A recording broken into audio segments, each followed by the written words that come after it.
Hi hello നമസ്കാരം. നമുക്ക് ഇന്നും കൂടെ എൻ്റെ വീട് ശിവോതി കാണാം കേട്ടോ. ഇന്ന് ഞാൻ ഹൈട്ടൻ്റെ വീട്ടിലേക്ക് പോവാണ്. അപ്പോൾ ഞങ്ങളിതാ പാക്കിങ്ങൊക്കെ കഴിഞ്ഞു ഇറങ്ങി കേട്ടോ. 2 ദിവസമൊക്കെയാണ് നിൽക്കാൻ വന്നത്. പക്ഷേ ഒരുപാട് സാധനങ്ങളൊക്കെ ആയിട്ടാണ് വന്നത്. അതുകൊണ്ട് തന്നെ എല്ലാം തിരിച്ച് കൊണ്ടുപോകാൻ കുറച്ച് ബുദ്ധിമുട്ടാണല്ലോ. അങ്ങനെ എല്ലാം പാക്ക് ചെയ്ത് നമ്മളിതാ തിരിച്ച് വീട്ടിൽ നിന്ന് ഇറങ്ങി കേട്ടോ. ഇറങ്ങി ഞങ്ങൾ നേരെ പോകുന്നത് ടൗണിലേക്കാണ്. ഇന്ന് പിന്നെ നമ്മൾ ആദൂനെ സ്കൂളിൽ ലീവാക്കിയതാണ്. ചാരുവിനും അങ്ങനെ തന്നെ ലീവാക്കി. അങ്ങനെ നേരെ വന്നിട്ടുള്ളത് നമ്മൾ കസവ് കേന്ദ്രയിലേക്കാണ് കേട്ടോ. നമുക്ക് ഓണം പർച്ചേസ് ഇപ്പോൾ തുടങ്ങാമെന്ന് വിചാരിച്ചു. കാരണം ഇനി അങ്ങോട്ട് ചിലപ്പം ലീവൊന്നും കിട്ടിയില്ലെങ്കിൽ ബുദ്ധിമുട്ടല്ലേ. അങ്ങനെ ദാ ചാരുക്കുട്ടി ആദ്യം പട്ടുപാവാട നോക്കാമെന്നൊക്കെ പറഞ്ഞു നമ്മൾ ഒന്ന് സ്റ്റാർട്ട് ചെയ്തു കേട്ടോ. പിന്നെ ഞാനും വിചാരിച്ചു പട്ടുപാവാടയൊന്നും നമ്മൾ എവിടെയെങ്കിലും പോകുമ്പോൾ ഒന്നും ഇടില്ലല്ലോ, അമ്പലത്തിലല്ലാണ്ട് വേറെ സ്ഥലത്തേക്കൊന്നും പോകുമ്പം ഈ ഡ്രസ്സ് ഇട്ട് നടക്കുമല്ലോ.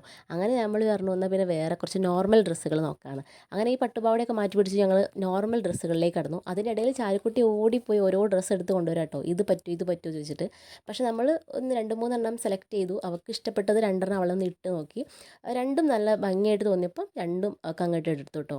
ഇത് രണ്ടും അവൾക്ക് നല്ല ഭംഗിയായിട്ട് തോന്നി. ഞങ്ങൾക്ക് ഇഷ്ടമായി, അവൾക്കും ഇഷ്ടപ്പെട്ടു. അങ്ങനെ അവളെ പർച്ചേസിങ് കഴിഞ്ഞു കേട്ടോ. ഇനി നമുക്ക് ആദൂനാണ് ഡ്രസ്സ് എടുക്കാനുള്ളത്. ഇവിടെ അങ്ങനെ തിരക്കൊന്നുമില്ല കേട്ടോ. തിരക്ക് പറഞ്ഞാൽ ജെൻസിൻ്റെ അത്ര തിരക്കില്ല കേട്ടോ. ജെൻസിൻ്റെ കുട്ടികളിലും അങ്ങനെ തിരക്കൊന്നുമില്ല. പക്ഷേ താഴത്തെ 2 ഫ്ലോർ ഭയങ്കര തിരക്കാട്ടോ. അതായത് താഴത്തെ സോറി എന്താ പറയുക, ഈ ലേഡീസിൻ്റെ സെക്ഷനൊക്കെ ഭയങ്കര തിരക്കാണ്.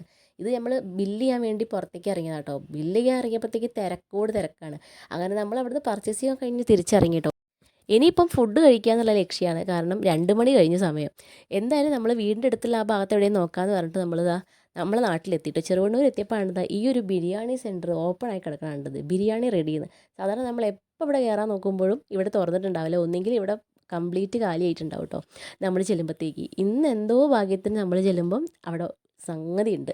അപ്പോൾ നമ്മളെല്ലാവരും ഓരോ ടൈപ്പാണ് വാങ്ങിച്ചത്. ആദ്യം നമ്മൾ വാങ്ങിച്ചത് ബീഫ് ബിരിയാണിയാണ്. പിന്നെ ഹൈട്ടൻ വാങ്ങിച്ചത് നോർമൽ എന്താ പറയുക ദം ബിരിയാണി. ഞാൻ വാങ്ങിച്ചത് പൊരിച്ച കോഴിയുടെ ബിരിയാണി കേട്ടോ. മൂന്നും സൂപ്പറാണ് ടേസ്റ്റാട്ടോ. സത്യം പറഞ്ഞാൽ ഞാൻ അവിടെ നിന്ന് ഇങ്ങോട്ട് ഫുഡ് കഴിച്ച് ഇറങ്ങുമ്പം അവിടുത്തെ ചേട്ടൻ്റെ അടുത്ത് പറഞ്ഞു കേട്ടോ, അടിപൊളി ഫുഡാട്ടോ, നല്ല ഇഷ്ടമായി എന്ന് പറഞ്ഞു. കാരണം അത്ര നോർമൽ റേറ്റിലാണ്. അതായത് നമുക്ക് 2 പീസ് ചിക്കനൊക്കെയാണ് എല്ലാത്തിലുള്ളത്. പക്ഷേ അത്രയൊക്കെ കൊടുക്കാൻ പറ്റുമെന്ന് അറിയില്ല. കാരണം റേറ്റ് നമ്മൾ കാണിച്ചല്ലോ, 120 110 ഒക്കെയാണ് അവിടുത്തെ റേറ്റ് വരുന്നത്. നല്ല റൈസ് കേട്ടോ. ഒന്നും മോശം പറയല്ലേ, റൈസും മോശം പറയാനില്ല, ചിക്കനായാലും മോശം പറയാനില്ല. എല്ലാത്തിനും 2 പീസ് ഉണ്ടായിരുന്നു കേട്ടോ. ഞാൻ ഒരു പീസ് ഹൈറ്റിന് കൊടുത്തിരുന്നു ടേസ്റ്റ് ചെയ്യാൻ വേണ്ടിയിട്ട്. കാരണം നല്ല അടിപൊളി പൊരിച്ച കോഴിൻ്റെ ബിരിയാണി സൂപ്പറായിരുന്നു കേട്ടോ. പിന്നെ ലഗോൺ ബിരിയാണി അതിലേറെ രസമാണ്. കാരണം ലഗോണ് ഹൈറ്റ് എനിക്ക് ലെഗ് പീസ് ഇഷ്ടമാണ്. അപ്പോൾ ഞാൻ ലെഗ് പീസ് ഒന്ന് വാങ്ങിച്ച് എടുത്ത് കഴിച്ചിട്ടുണ്ടായിരുന്നു. അതും അടിപൊളി ബീഫാണെങ്കിൽ നല്ല വെന്തിട്ടുണ്ട്, സൂപ്പർ ടേസ്റ്റ്. അങ്ങനെ ഫുഡൊക്കെ കഴിച്ച് നേരെ വീട്ടിലേക്ക് പോന്നു കേട്ടോ.